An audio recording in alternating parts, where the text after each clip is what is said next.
કલાકારોએ ગુજરાત વિધાનસભાની મુલાકાત લીધી હતી। ગૃહની પ્રશ્નોત્તરીમાં પણ ઉપસ્થિત રહ્યા હતા। વિધાનસભાના અધ્યક્ષના આમંત્રણને સ્વીકારી કલાકારોએ ગૃહમાં હાજરી આપી હતી। તમામ ધારાસભ્યોએ તેમને આવકાર્યા હતા। ભીખુદાન ગઢવી, માયાભાઈ આહિર, કીર્તિદાન ગઢવી, ગીતાબેન રબારી સહિતના કલાકારોએ વિધાનસભાની મુલાકાત લીધી।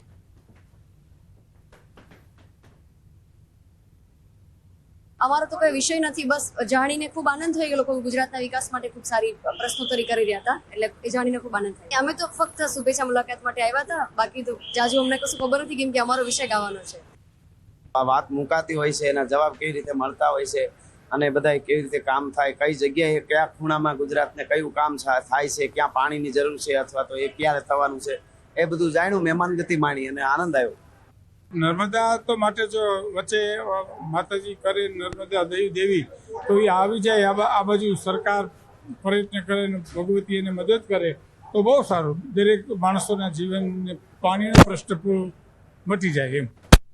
કલાકાર હોય છે, ધારાસભ્ય હોય છે, મંત્રી હોય છે, અને કલાકાર શબ્દ એક પવિત્ર શબ્દ છે અને કોઈ પાસે સારી કલા હોય, આપ પણ જે વિડીયો ઉતાર્યા છો એ પણ આપની કલા છે, તો દરેક કલાકાર મહાન જ હોય છે।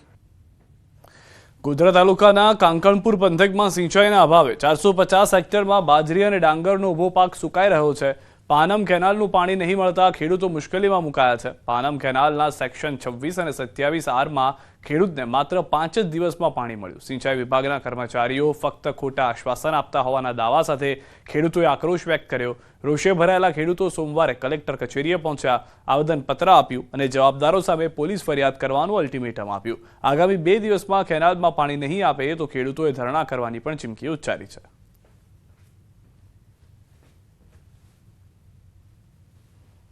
ખેડૂતો આજે આવેદન પત્ર આપ્યું છે અને આવેદન પત્રમાં સ્પષ્ટ જણાવ્યું છે કે જ્યાં સુધી આજે પાણી નહીં મળે તો અમે આવતીકાલે ધરણા પર જઈશું અને અધિકારીઓ સામે પોલીસ ફરિયાદ કરીશું। વારંવાર રજૂઆત કરવા છતાં પણ અમને કોઈ અમારું આશ્વાસન મળતું નથી સાહેબ, અને અમને આશ્વાસન આપે છે કે ભાઈ પાણી આવશે। અત્યારે અમારે એકદમ કોરીકટ નહેર પડી ગઈ છે, પાક અત્યારે એકદમ સુકાવાને હારે આવી ગયો છે। ખેડૂતો અત્યારે ત્રાહીમાં પોકારી ગયા છે કે સરકાર દ્વારા જ્યારથી સ્માર્ટ મીટરનો કોન્સેપ્ટ લાવવામાં આવ્યો છે ત્યારથી આ મીટરનો અલગ અલગ સ્થળે વિરોધ થઈ રહ્યો છે। ત્યારે સુરતમાં આમ આદમી પાર્ટી દ્વારા સ્માર્ટ મીટરનો વિરોધ કરાયો। જિલ્લા કલેક્ટર કચેરી ખાતે સૂત્રોચ્ચાર કરીને આમ આદમી પાર્ટીના કાર્યકર્તાઓ દ્વારા સ્માર્ટ મીટરનો વિરોધ કરાયો।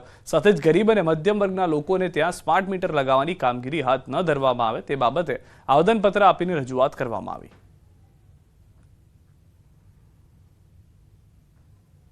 આ સ્માર્ટ મીટર માત્ર ને માત્ર લોકોના ખિસ્સા ખાલી કરવા માટેનું આયોજન છે।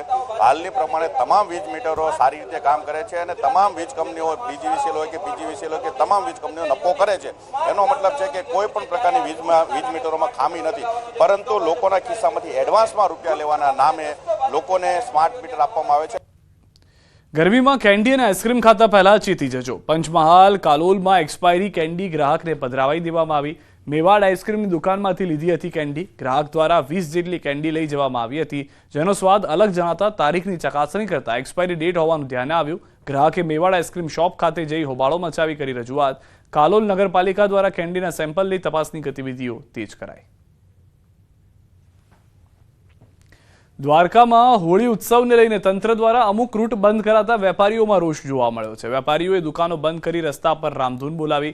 દ્વારકાધીશ મંદિરથી જોધબા માણિક ચોક સુધીના માર્ગો પરની લોકોની અવરજવર બંધ કરાતા વેપારીઓએ પોતાની દુકાનો બંધ કરી। તહેવાર સમયે અવરજવર બંધ હોય તો વેપારીઓને ધંધો કેમ કરવો, આ મુદ્દે વેપારીઓએ દુકાનો બંધ કરી રામધૂન બોલાવી। વેપારીઓએ રસ્તા પર રામધૂન બોલાવી તો પોલીસ દ્વારા વેપારીઓ સાથે વાતચીત શરૂ કરવામાં આવી। આજે અમે રામધૂન બોલાવી અને બધા જ વેપારીઓ જે છે મંદિર ચોકના, જોધાબા માણેક રોડના, 56 સીડી પાસેના બધા જ વેપારીઓ તમામ પ્રકારનું બંધ બોલાવેલું છે।